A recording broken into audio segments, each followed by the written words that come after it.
Chapter number 6 से topic number 1 का हिस्सा है 1.1।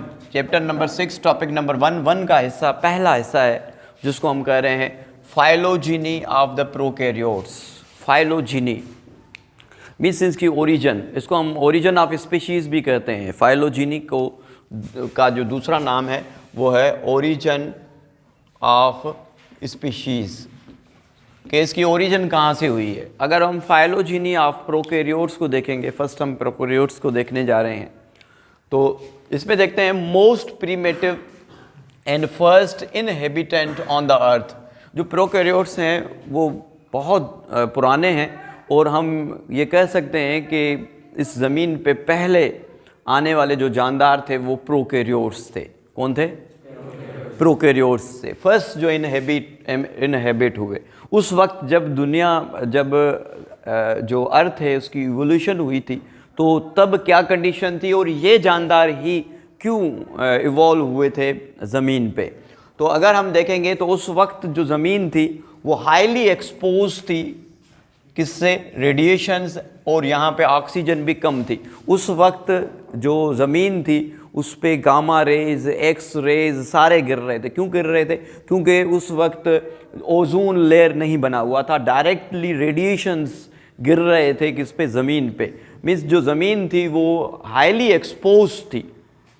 एक्सपोज मीन्स खुली हुई थी, किसके लिए? जो रेडिएशंस आ रही थी उसके लिए। इस वक्त तो हमारे पास प्रोटेक्टिव लेयर है ज़मीन के ऊपर, जो वो प्रोटेक्टिव लेयर उसको हम क्या करें, जो रेडिएशन से हमारी ज़मीन को बचा रहा है या हमें बचा रहा है, उस प्रोटेक्टिंग लेयर को हम क्या कह रहे हैं? ओजोन। क्या कह रहे हैं? ओजोन। तो उस वक्त ओजोन नहीं था, तो इसलिए जो ज़मीन थी वो एक्सपोज थी, खुली हुई थी रेडिएशंस के लिए। ओके। और शुरू में ऑक्सीजन कम थी और कार्बन डाइऑक्साइड या बाकी जो गैसेस थे वो ज़्यादा थे। मगर अभी हम देखेंगे तो ऑक्सीजन 21% है। कितनी? 21% अभी। और कार्बन डाइऑक्साइड 0.03 से लेके 0.04% हमारे एनवायरनमेंट में कार्बन डाइऑक्साइड। मीन्स जो वक्त गुजरता गया तो ऑक्सीजन इंक्रीज़ होती गई और कार्बन डाइऑक्साइड डिक्रीज़ होती गई। जब ऑक्सीजन इंक्रीज़ होती गई, कार्बन डाइऑक्साइड डिक्रीज़ होती गई, तो दूसरी जो स्पीशीज़ हैं उनके लिए जो है ईजीली होता गया और ऐसे इवोल्यूशन होती गई। ओके।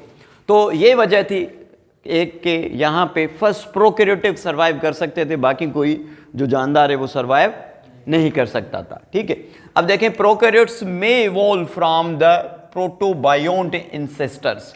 ये जो प्रोकैरियोट हैं इनकी जो फाइलोजीनी है या इनकी जो ओरिजिन ऑफ स्पीशीज़ है, अगर आपसे कोई पूछे कि प्रोकैरियोट्स कहाँ से इवॉल्व हुए हैं, तो आप क्या कहेंगे? प्रोकैरियोट्स कहाँ से इवॉल्व हुए हैं? Prokaryotes are evolve from the protobionts. कहाँ से इवॉल्व हुए हैं?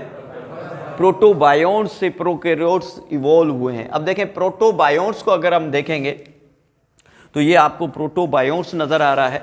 इसके अंदर एक आरएनए है और बाहर जो है फास्फोलिपिड की मेम्ब्रेन है। This is called protobiont. यहाँ से इवोल्यूशन हुई है किसकी? प्रोकैरियोट की। किसकी इवोल्यूशन हुई है? प्रोकैरियोट्स की इवोल्यूशन हुई है। कहाँ से? Protobionts ancestors. प्रोटोबायोंट्स इंसेस्टर से प्रोकैरियोट्स की इवोल्यूशन हुई है। Their early selective habitats could be microbial mats. इनकी जो पहली एडॉप्टेशंस थी वो एक मेट लाइक, जैसे हम कारपेट कहते हैं, कारपेट लाइक बहुत सारे छोटे छोटे जानदार जो है इकट्ठे होकर उन्होंने मेट्स बनाया। As the evidence by the fossils. ये हमें बात पता चलती है फॉसिल्स में से कि इनकी जो पहली शुरू वाली जो एवोल्यूशंस थी वो क्या थी? वो microbial just like mat like थी, माइक्रोबियल मेट्स थी, जो कि फॉसिल रिकॉर्ड से पता चलता है कि 3.5 बिलियन ईयर्स अगो कुछ ऐसे इनकी इवोल्यूशन हुई थी। कितनी? 3.5 बिलियन ईयर्स अगो की ये हम बात कर रहे हैं। जो मेट्स थे उस वक्त, मेट्स क्या थे? एक तो थिक थे, मीन्स फ्यू सेंटीमीटर थिक थे। दूसरा, ये जो मेट्स हैं ये मॉइस्ट थे मीन्स गीले थे, और स्टिकी थे, चिपकने वाले थे। इस वजह से मेट्स बना रहे थे। एक जो एक्स्ट्रा सेलुलर इनमें से मैट्रिक्स निकल रहा था वो इनका ग्लू का काम कर रहा था और ऐसे चिपक रहे थे और मेट लाइक स्ट्रक्चर बना रहे थे।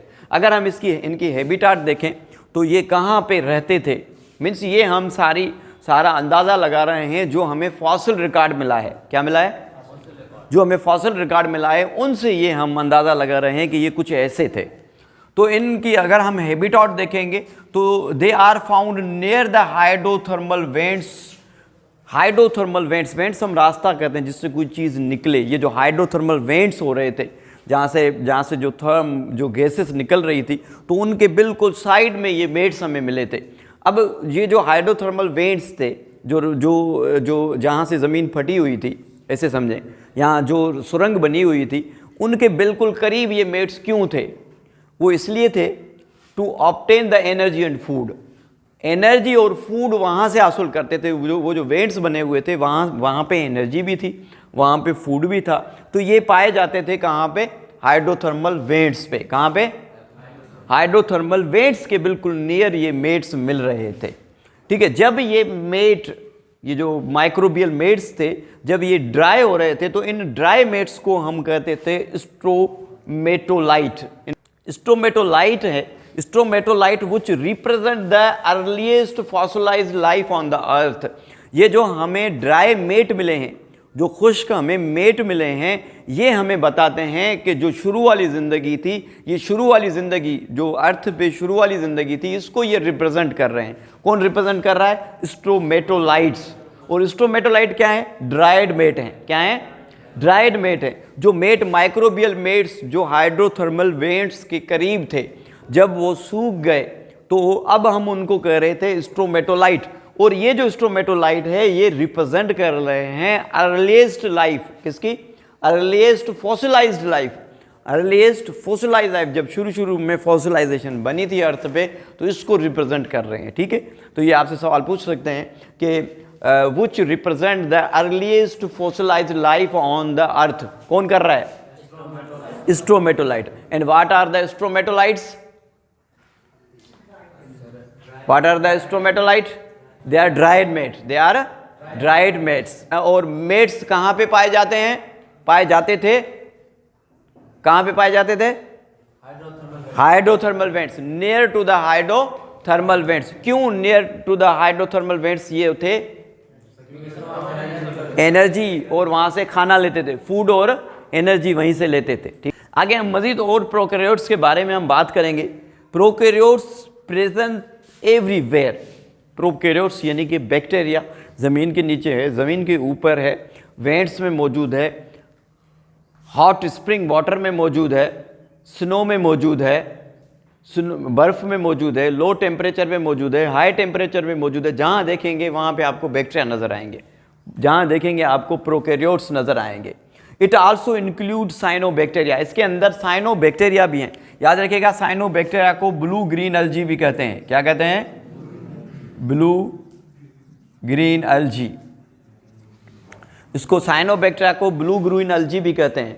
और ये जो ब्लू ग्रीन एल्गी है, दिस प्रीमेटिव अल्जा, इसको जो प्रीमेटिव ये जो ब्लू साइनोबैक्टीरिया है, कैन परफॉर्म द फोटोसिंथेसिस। याद रखिएगा कि ये जो साइनोबैक्टीरिया था, इसके अंदर फोटोसिंथेसिस हो सकती है और हो रही है। उस वक्त फोटोसिंथेसिस इनमें हो रही थी, और इनको कहा गया फोटो ऑटोट्रॉफ्स। क्या कहा गया?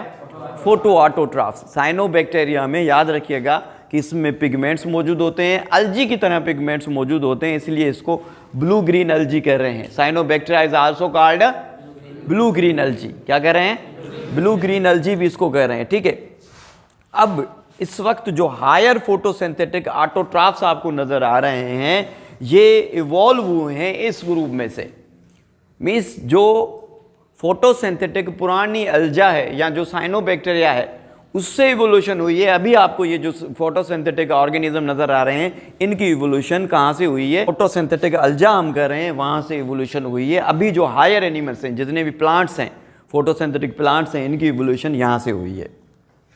अच्छा, मजीद हम बैक्टीरिया को देखेंगे तो बैक्टीरिया डिकम्पोजर हो सकते हैं या सेप्रोफाइटिक बैक्टीरिया भी हो सकते हैं। वो बैक्टीरिया जो मुर्दा चीज़ों से अपना खाना लें, डेड ऑर्गेनिज्म से अपना खाना लें, उनको डिकम्पोजर या सेप्रोफाइटिक बैक्टीरिया कहेंगे। क्या कहेंगे? सेप्रोफाइटिक बैक्टीरिया कहेंगे। वो बैक्टीरिया जो दूसरों के साथ म्यूचुअल अंडरस्टैंडिंग के साथ रहें, जो है एक दूसरे के लिए फ़ायदामंद हों, तो उनको हम सिम्बायोटिक बैक्टीरिया कहेंगे। कुछ बैक्टीरिया ऐसे पैरासाइटिक भी हैं जो डिजीज़ प्रोड्यूस करते हैं। अच्छा, इन प्रोकैरियोट्स का अगर हम जीनोम देखेंगे तो इनका जीनोम हर एनवायरनमेंट को एडॉप्ट कर सकता है। इनके जीनोम में, इनके जीन में एबिलिटी ये है कि किसी भी इन्वायरमेंट को ये एडॉप्ट कर सकते हैं। Genome adopt according to their changing environment. अगर इन्वायरमेंट चेंज होगा तो बैक्टीरिया वहाँ पे सर्वाइव करेगा। क्यों करेगा? कि इनके अंदर जीन में ये सलाहियत मौजूद है कि वो अपने इन्वायरमेंट के हिसाब से अपने वहाँ पे सर्वाइव कर सकते हैं। ठीक है, याद रखिएगा जो इस शेरेशिया कोलाई बैक्टीरिया है, जिसको ई कोलाई बैक्टीरिया कहते हैं, इसके अंदर 5000 जीन्स हैं। याद रखिएगा, कितने जीन हैं? 5000। किस बैक्टीरिया के अंदर? ई कोलाई बैक्टीरिया के अंदर 5000 जीन हैं। 5000 जीन ई कोलाई बैक्टीरिया के अंदर हैं। Thank you so much.